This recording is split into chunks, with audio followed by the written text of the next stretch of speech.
The way I look at my game is this. I just came up with this metaphor recently and I really, really like it. It's like, imagine there's a heavy boulder on a hill. And it's a boulder that's just heavy enough that the girl can hold it up, but she can't quite push it up the hill. Like she can't make it move up, but she can hold it up. And then if she's just holding that boulder up, eventually at some point she's gonna get a little tired, or she's gonna shift her weight, and the boulder will just go a few inches further down the hill. And then eventually like she won't be able to hold it up and she'll move again and it'll go another foot down the hill. And eventually, inevitably, there's only one way this scenario can end, which is with the girl and the boulder at the bottom of the hill, okay? That's sex. Girl and the boulder rolling around together at the bottom of the hill. That's my game. It's like I just lean on the girl, I just put slight pressure all the time, and it never goes backwards. It never goes backwards. It never goes to less intimate or less intentful than it was before. It just gradually moves forward. Now, it's not always moving forward. A lot of the time, it's just stagnant.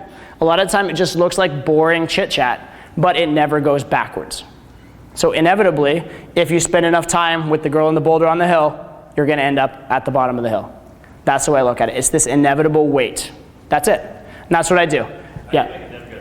How do I make it never go backwards? I don't fuck up. I have a lot of experience, right? That's it. That's actually my whole game. My whole game is just not fucking up. That's it, right? I don't overqualify myself. I don't try too hard. I don't overly invest. Right? And I keep the conversation just enough, and I'm willing to have silence. I'm willing to have tension. Once it gets to a certain level where the girl is willing to carry the conversation, I just let her. Right? You know the easiest type of girl for me to sleep with, the easiest girl in the world for me to sleep with, is a super smart girl. Like some Ivy League educated girl, easiest thing in the world for me. Because all I have to do is, if she's smart and has things that she's passionate about in life, I have to get her willing to talk to me, and then just let her talk about that. And sit back, let her kill all the time. I don't even have to come up with anything creative to say. And then occasionally I'll say some little joke, or I'll throw in some little frame that moves the boulder slightly further down the hill. Other than that, I just sit back and listen, and then every few minutes throw in some little thing to knock the boulder down the hill. That's it. The easiest thing in the world. I just sit back and let her game me all day. Right? Super easy. Girls that are dumber are actually harder for me because I have to provide the conversation. I have to keep talking. So, but yeah, that's it. I just don't make the mistakes. What are the mistakes that guys make? Trying too hard, qualifying themselves, letting it go too long without anything sexual existing in the conversation. Those are essentially the mistakes. That's it. Just don't do those three things. So you don't need the $1 million mouthpiece? With the dumb girls, you do. At the start of the set, until you get it to that point, you do. Okay? Until you get to the point where they're willing to chase you, you absolutely do. Once you get to that point where they're willing to chase you, if you don't shut up and let them chase you, you're an idiot. Does that make sense? Right? That's the thing. Most guys, they keep chatting and chatting and chatting and chatting, and the girl gets into them, and they keep chatting and chatting and chatting and chatting, and they say something dumb, and they lose the girl. Once the girl's willing to chase you, let her chase you.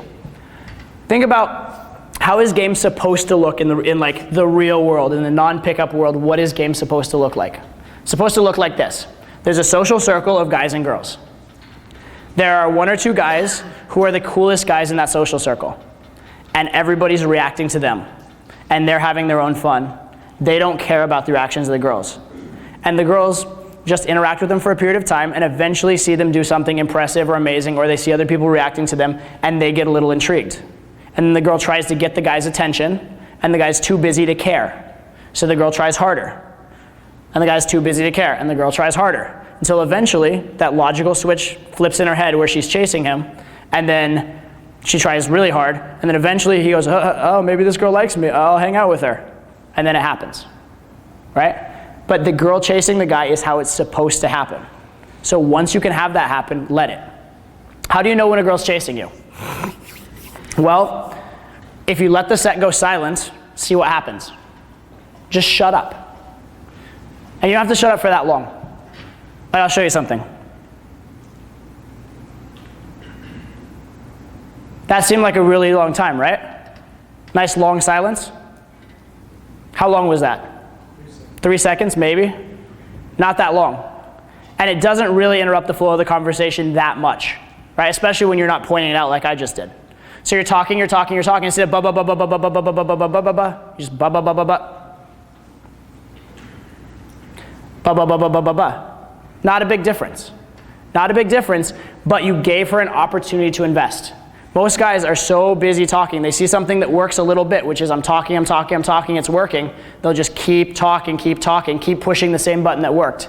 Instead, realize that what got you to that investment is not what gets you to the next step. The next stage is she needs to actually be willing to commit. So allow that silence, allow her to commit, allow her to invest, okay? Secondly, once she starts asking you questions, let her. Let her interview you. That's again the secret to my dating. Secret to my dating, why I get laid like 80 to 90% of day ones, right? Whether it be like a day 2 from the club or even like I do some online game. If the girl shows up online, has never met me before, doesn't even know what to expect, I'm still laying 80 to 90% of those, right? Randomly, no chemistry, whatever. Why? It's because they feel the pressure to start talking to me, and so they start asking me questions. Now they're the one chasing me. And I call it reverse game, right? If you have cool things about yourself and you want to brag about them and you go into like, hey, what's up? I have a cool job, I have a car, I have a house, I'm in shape, I'm fit, you'd seem fucking lame. But if she goes, what do? You go, you know, I really don't like talking about what I do. People always like, they put me in the category where like they just judge me based on my job. They get into that. I'd rather you just know me as a person. She's like, no, but what do you do? Like, okay, fine. I do this really cool thing. Now you didn't brag. In fact, if anything, you went out of your way not to brag, and it was just an accident that this cool thing came into the conversation. And she's like, wow, this guy's really amazing. This guy's not trying at all, but he's really amazing, right? It's reverse game. And it's really easy. Right? If a girl starts to like you, what's she gonna ask? The same like 5 questions over and over again. Where are you from? What do you do? How old are you? What do you do for fun? I don't even know. What kind of music do you like? That's about what she's gonna ask. It's like the same shit over and over again. How hard is it to have a good answer to those things? Not very hard, right? So the secret isn't to have something great to talk to the girl about. The secret is to understand how you want to present yourself, and then just put the girl in a situation where she's going to chase that information out of you and let her game you. Yeah? I've run into it a lot where I try this, and some girls, like, it works perfect. Other girls, just like, they don't know what to say, and so they feel awkward. They just like kind of look away, or they're just kind of like looking around, like waiting for you to talk. So if that's the case, then you need to carry it some more yourself, right? A lot of times not ready. A lot of times either they're not attracted enough to make that investment, or they're not, committed enough to make that investment. That's one. Or the other is they may actually be too nervous. Like this girl here, she might be too nervous, right? She's not opening up and saying creative, clever things.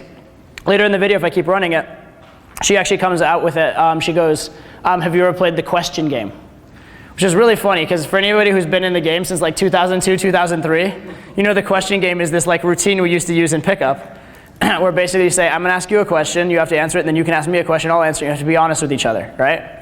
You just go back and forth, and the secret is you start with questions that are like vaguely, like not sexual, but sort of towards sex, and then you just escalate the questions gradually sexual, and inevitably it ends up like you have sex with the girl if you go long enough, right? So she actually brought that up later, because she got inventive and wanted to talk, but at the start here, she's not ready. So you just have to do a little more. You have to keep doing more of the same, but keep testing for it. Keep testing to see where you're at. Here's the thing with social pinging. Because a lot of the teaching in game these days is don't ping socially. Just put out your own reality, like suck her into your world, suck her into your frame, that sort of thing. And that's actually really valuable for getting attraction, and that actually can work. And that will turn you into one of the archetypes for a guy who gets laid. One type of guy who gets laid is the guy who just assumes it's always on. The guy who just assumes every girl likes him. Goes in, is alpha, assumes she's gonna like it. And if the girl likes it, it works really, really well. Or if the girl is kind of neutral, he's acting in a way that is very assumptive and very positive, very alpha, so there's a decent chance she'll go from neutral to liking him, but sometimes she won't. So he'll get a decent amount of girls, but he won't have a really, really high percentage, and it'll be a little bit hit or miss whether he gets laid. But that's one very good way to get laid. Another way to get laid, which is a shitty way to get laid, is to have the answer to every situation. And to be really in your head, but really meticulously, mathematically have the algorithm and always have the right thing to say. And if you do that most of the time, you're gonna be so in your head, you're gonna turn the girls off, and you're gonna seem way too logical and serious, but occasionally you'll hit the blueprint just right, and you'll pick the lock and you'll get laid. And it'll be like a little miracle that you got laid, but it can work, okay? So those are the two like general archetypes of guys who get laid. What I am is actually the third archetype that's in the middle, all right? I'm the guy who learned to pick that lock and got really fucking good at it without being that cool of a guy. And then learned to be a pretty cool guy and learned to be assumptive. So now I know all the little bits of how to pick the lock. I know what everything means. I understand the right moves, but I don't care anymore. So now I still ping out for the information. I still put out like a little test to see does she like me or not. But if I put out the test of does she like me and the answer is no, I don't go, oh my God, she doesn't like me, I'm less of a man. Now my response to that is, oh, she doesn't like me yet. Okay, I have more work to do, that's cool. It'll just take another like 10 minutes, right? Or if I get the very positive reaction, something like, yes, I'm in, finally, one likes me. I'm like, oh, that's cool, she likes me. The world is as it should be, right? So I'm not really reactive to it because I just believe, core belief, if a girl spends 5 hours with me, she will fuck me. That's it. That's my entire goal with a girl, is to get her in a situation where she'll spend 5 hours with me. That's my number. And a lot of times it's less, a lot of times I don't need that, but I feel like 5 hours, any girl's gonna sleep with me. That's it.